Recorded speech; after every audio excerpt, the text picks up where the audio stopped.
Assalamualaikum warahmatullahi wabarakatuh.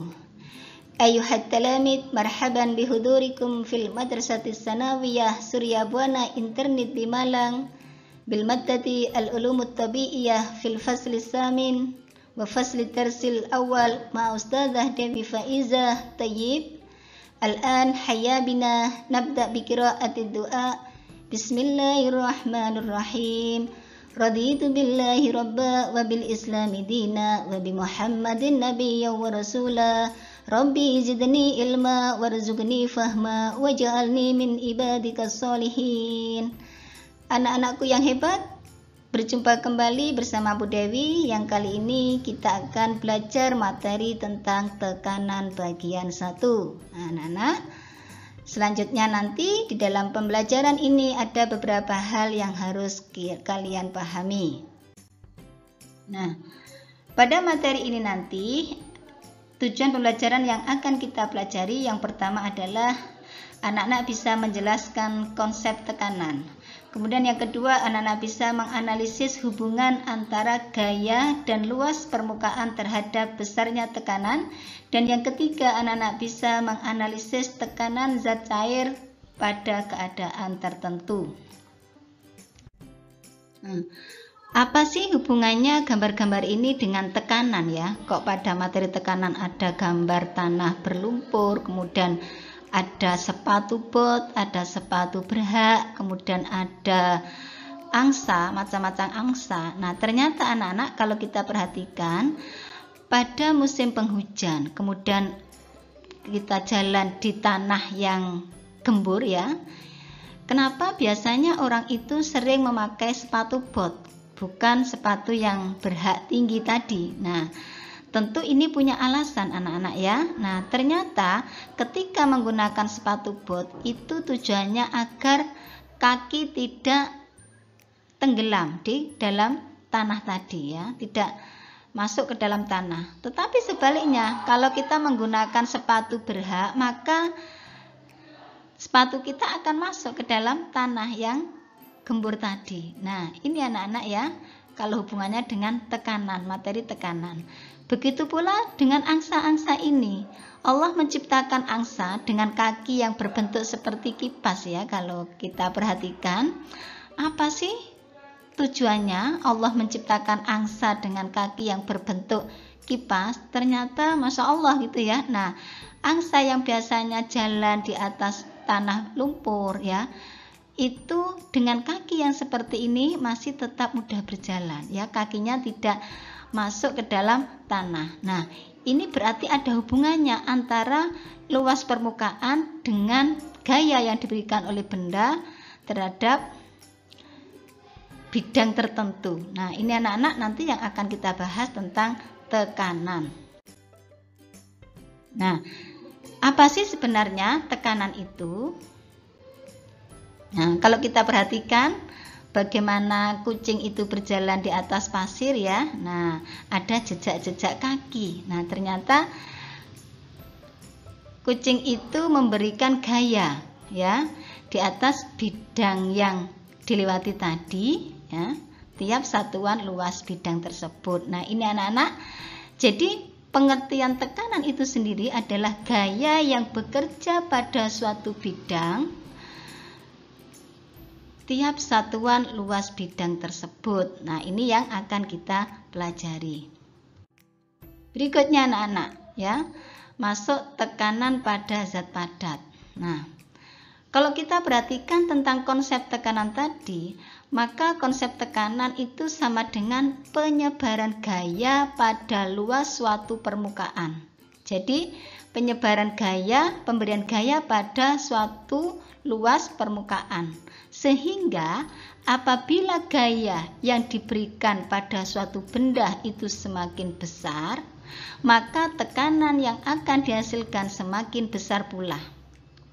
Namun sebaliknya, semakin luas permukaan suatu benda, maka tekanan yang dihasilkan semakin kecil. Nah, itu tadi kalau kita perhatikan ilustrasi gambar kenapa Allah menciptakan angsa dengan kaki yang berbentuk seperti payung tadi ya, permukaannya lebar, itu supaya tekanannya kecil sehingga kakinya tidak bisa masuk ke dalam tanah. Subhanallah ya. Nah, sehingga dari konsep tadi bisa dirumuskan bahwa tekanan itu sama dengan gaya dibagi luas permukaan. Nah, ini anak-anak tadi bahwa semakin besar gaya yang diberikan, maka tekanannya semakin besar. Semakin luas permukaan, maka tekanannya semakin kecil. Nah, sehingga P sama dengan F dibagi A. Apa itu P? P ini adalah tekanan dengan satuan Newton per meter persegi atau Pascal. F itu adalah gaya, satuannya adalah Newton. A itu adalah luas bidang, satuannya adalah meter persegi. Selanjutnya, contoh penerapan tekanan zat padat pada kehidupan sehari-hari anak-anak. Nah, ini perhatikan ya.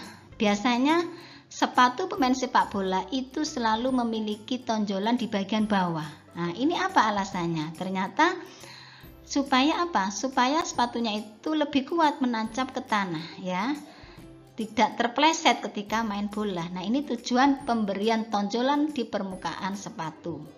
Berikutnya anak-anak, nah ini ada orang sedang mengiris menggunakan pisau ya, mengiris buah, memotong ya buah nanas. Nah, ini ya salah satu sisi luas pisaunya dibuat lancip atau lebih tajam. Apa tujuannya?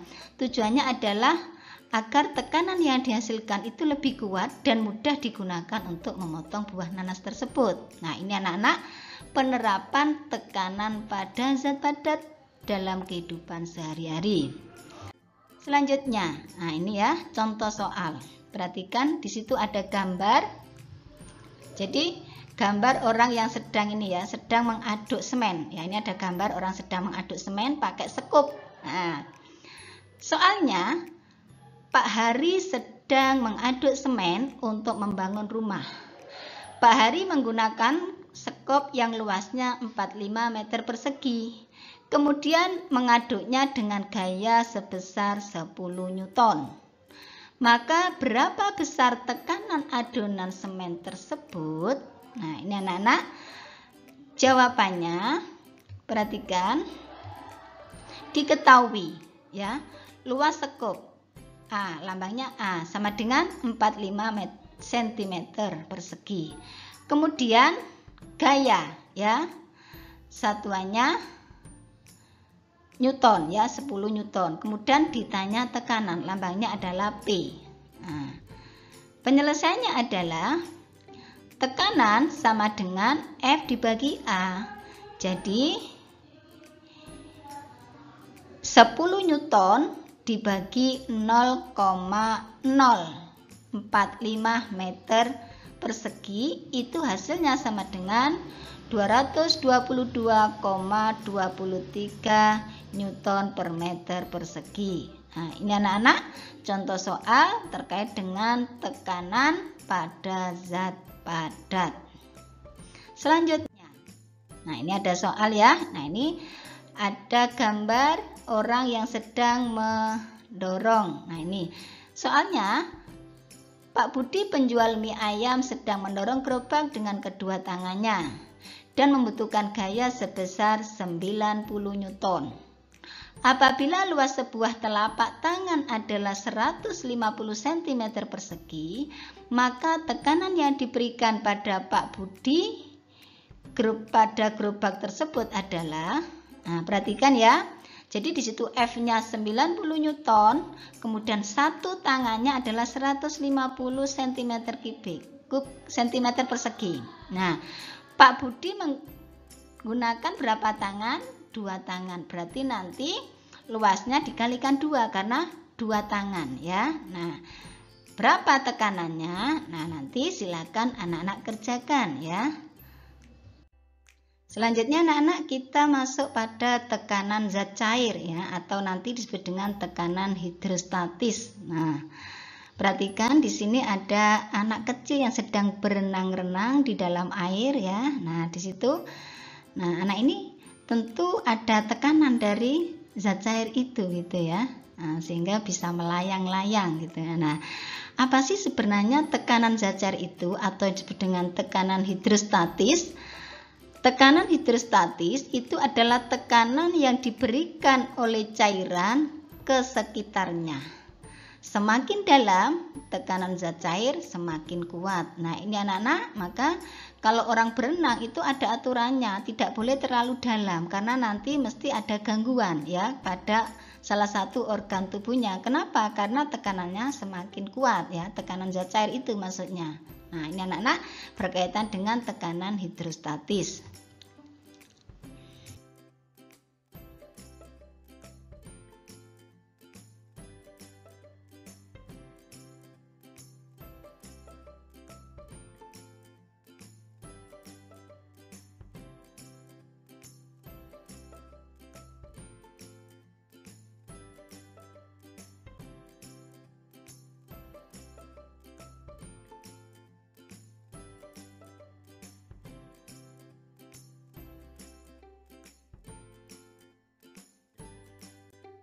Nah,